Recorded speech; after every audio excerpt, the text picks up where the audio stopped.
Hi வணக்கம், நான் உங்கள் சுப்பு. கடந்த காலம் பாஸ்ட் முடிஞ்சு போயிடுச்சு இல்லையா? அதை நினச்சி எப்போவுமே வருத்தப்படக்கூடாது. இப்படி ஆயிடுச்சு, இப்படி பண்ணிருக்கலாமா, அப்படி பண்ணிக்கலாம், பண்ண முடியுமா? இப்போ அதை சரிப்படுத்த முடியுமா? முடியாது. அப்போ ஏன் அதை நினச்சிட்டு இருக்கணும்? நினைக்கிறதுனால மன நிம்மதி மட்டும்தான் கெட்டு போகும்.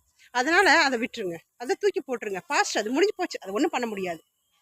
அதில் என்ன வேணாலும் இருந்துட்டு போட்டோம். அதுலேருந்து நம்ம என்ன கற்றுக்கிட்டோம், ஒரு லெசன், ஒரு பாடம் அப்படிங்கிறத மட்டும் வச்சுக்கோங்க.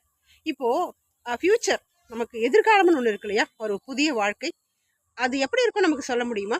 இப்படி இருக்கணும், இப்படி இருக்கணும், நமக்கு ஒரு கற்பனை இருக்கும், இப்படி கொண்டு போகணும்னு நமக்கு ஒரு ஆசை இருக்கும். பட் ஆனால் நம்ம நினச்சது மாதிரி நம்ம கொண்டு போக முடியுமாங்கிறதுலாம் நமக்கு தெரியாது. அது கடவுள் கையில் இருக்குது.